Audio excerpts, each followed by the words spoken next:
இன்றைய தினம் இந்த ஆர்ப்பாட்டம் என்பது ஏதோ புதியதாக முதற்கட்ட போராட்டம் என்பது இல்லை. இந்த பல்லவன் சாலையில் CITU கூட்டமைப்பு சங்கமாக AITUC பணியாளர் சம்மேளனம் மேலும் பல சங்கங்கள் இன்று ஆளுங்கட்சி தொழிற்சங்கமாக இருக்கக்கூடிய தோமுசா போன்ற பல்வேறு சங்கங்கள் போராட்டம் நடத்திய இடம்தான் இந்த சாலை. கடந்த மாதம் ஒரு போராட்டத்தை நாம் நடத்திருக்கிறோம். மார்ச் 24 ஒரு போராட்டத்தை நடத்தியிருக்கிறோம். இப்போ நம்ம ஒரு போராட்டத்தை நடத்துறோம். இந்த போராட்டத்துடைய கொள்கை கோரிக்கைகள் என்பது பார்த்தீங்கன்னா 10 ஆண்டுகள் தோமுசாவோட இணைந்து அதிமுக ஆட்சியை எதிர்த்து எந்த கோரிக்கையை நம்ம போராடினோமோ அதே கோரிக்கை இன்று வரை தொடர்ந்து கொண்டிருக்கிறது. இப்போ பார்த்தீங்கன்னா 2019-2023 இருந்து நமக்கு வந்து ஒப்பந்தம் போடணும். 15வது ஊதிய ஒப்பந்தம் போடணும். 14வது ஊதிய ஒப்பந்தம் என்பது 28 மாதங்கள் கழித்து அந்த ஒப்பந்தம் போட்டாங்க. அதுல 20 மாதம் என்பது அரியஸ் இல்ல. கடைசியாக 7 மாதத்திற்கு மட்டும் அரியஸ் கொடுத்தாங்க. அதுல அதிமுக ஆட்சி இருக்குது, திமுக ஆட்சி இருக்குது. இப்ப நமக்கு 20 மாசம் முடிஞ்சிருச்சு. இந்த அரசாங்கம் கடந்த ஒப்பந்தத்தை எப்படி தாமதப்படுத்தி 20 மாதம் அரியர்ஸை பிடுங்கியதோ அதே போன்ற ஒரு நோக்கத்தை இந்த அரசாங்கம் சென்று கொண்டிருக்கிறது என்ற ஒரு பலத்த சந்தேகம் என்பது நமக்கு ஏற்படுது. ஏனென்று சொன்னா, எனக்கு முன்பு நாகராஜ் அவர்கள் சொன்னாரு, ஏற்கனவே நடந்த பேச்சுவார்த்தையில 2 வாரத்தில் இந்த பேச்சுவார்த்தையை நான் பேசி இறுதிப்படுத்துவோம் சொன்னாங்க. 2 வாரம் என்பது 10 வாரமே ஆயிடுச்சு. இது வரைக்கும் பேச்சுவார்த்தை இறுதிப்படுத்த தயார் இல்லை. இதே ஒப்பந்தத்திற்காக, இதே பேச்சுவார்த்தைக்காக 15வது ஊதிய ஒப்பந்தத்திற்காக நாம கடந்த ஆண்டு ஒரு ஸ்ட்ரைக் நடத்திருக்கிறோம். ஜனவரி 9, 10 2 நாட்கள் ஸ்ட்ரைக் நடத்திருக்கிறோம். அந்த ஸ்ட்ரைக் நடைபெறும் போது நம்முடைய கூட்டமைப்புல நீண்ட காலமாக 10 ஆண்டுகள் மூலம் ஒன்றாக இருந்த தோழனுக்கு தோழராக இருந்த அந்த தோமுசா தொழிற்சங்கம் அந்த ஸ்ட்ரைக்கின் போது அந்த ஸ்ட்ரைக்கு ஓய்வு பெற்றதற்கான ஸ்ட்ரைக்கு என்ற ஒரு சீர்குலைவு ஒரு கோரிக்கை ஒரு விஷயத்தை சொல்லி ஸ்ட்ரைக்கை சீர்குலைத்தார்கள். அதற்கான பாடத்தை அவர்கள் கற்பார்கள், அது வேற.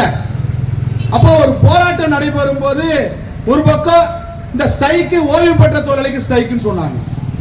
அன்றைய தினம் பணியில இருந்த தொழிலாளி இன்னைக்கு இந்த 12 மாதம் 16 மாதமா ரிட்டையர்ட் ஆகி போயிட்டே இருக்கிறாங்க. 1000 பேருக்கு மேல போயிட்டான்.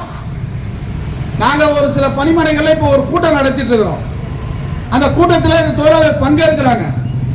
என்னன்னு பாத்தீங்கன்னா, ஒப்பந்தம் எப்போன்னு கேட்கிறாங்க. அவங்க 2024 நடந்த ஸ்ட்ரைக்ல நீ வேலை பார்த்தியா இல்லையான்னு கேட்டா, என்னை ஏமாத்தி வேலை செய்ய சொன்னாங்க. அவங்க பேச்சை கேட்டு நம்பி நான் வேலைக்கு போயிட்டேன். இன்னைக்கு நான் நடுத்தர நிக்கிறேன். இன்றைய கால வரைக்கும் எனக்கு ஓய்வு கால பணப்பலன் வரல. ஒரு மோசடித்தனத்தை வந்து அந்த ஆளுங்கட்சி தொழிற்சங்கம் செய்தது. இன்னைக்கு தொழிலாளி பாதிக்கப்பட்டு இருக்கிறாங்க. ரிட்டையர்ட் ஆனவங்க, ஓய்வு பெற்ற தொழிலாளிக்கு எந்த பணப்பலனும் தரல, PF தரல, கிராஜுவிட்டி தரல, லீவு பணம் தரல, கம்யூட்டேஷன் எதுவுமே தரல. ஆனா அதே வேலை நிறுத்தம் நடைபெறும் போது நம்முடைய மாண்புமிகு போக்குவரத்து அமைச்சர் அந்த ஸ்ட்ரைக்கு குறித்து அவர் வந்து மீடியால பேசும்போது என்ன சொன்னாருன்னா, பொங்கலுக்கு பிறகு நாங்க பேசி பிரச்சனை தீர்த்துருவோம். நாம இந்த மேடையில இருந்து மாண்புமிகு போக்குவரத்து அமைச்சர் கேட்கிறோம், எந்த பொங்கல் சொன்னீங்க? 2024 ஸ்ட்ரைக்கு நடைபெறும் போது பொங்கல் சொன்னீங்களா? 2024 பொங்கலா, 2025 பொங்கலா, இல்ல 2026 உங்களுக்கு கடைசி பொங்கலா? எந்த பொங்கலை சொன்னீங்க? பொங்கலுக்கு பிறகு பேசி முடிப்பீங்களா? எத்தனை மாசம் ஆச்சு? பொங்கல் போச்சு, தீபாவளி போச்சு, அடுத்த பொங்கல் போச்சு, அடுத்த தீபாவளி வரப்போகுது. எங்க இருக்கிறீங்க? ஏன்னா மாண்புமிகு போக்குவரத்து அமைச்சர் இருக்கிறன்றதை காட்டுறதுக்காக அங்கங்க திடீர்னு டிவியில வராரு. இன்னைக்கு டிவியில ஒரு நிகழ்ச்சிக்கு வந்தாரு. நேற்றுக்கு இன்னொரு நிகழ்ச்சி, மதுரையில் நிகழ்ச்சி வராரு. அவருக்கு எதை சொல்றதுக்குன்னே தெரியல. எதை சாதனை இந்த விடியல் அரசுக்கு எதை சாதனை சொல்றதுக்கே தெரியல. வாரிசு அடிப்படையில் வேலை கொடுக்கிறோம்.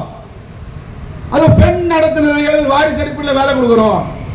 உயரம் குறைந்த அடிப்படையில் அவங்க அவங்களுக்கு வேலை கொடுக்கிறோம்னு சொல்லி மீடியால வராரு. அதை தவிர வேற எதுவும் சொல்லல. இவர் நம்முடைய மாண்புமிகு போக்குவரத்து அமைச்சர் வாரிசுக்கு வேலை கொடுப்பதற்கு தான் அமைச்சரா? அதுல 100% இல்ல. அது வேற. ஓட்டுநர் நடத்துனர் மட்டும்தான் அந்த வேலை. படிப்பறிவுக்கேற்ற எந்த வேலையும் இல்ல. அதை சாதனையாக அதை பேசுவதற்காகவே மீடியாவை தேடிட்டு இருக்கிறாரு. அதுக்காக ஒரு விழாவை தேடிட்டு இருக்கிறாரு. ஒரு மிக கேவலமான ஒரு வேலை.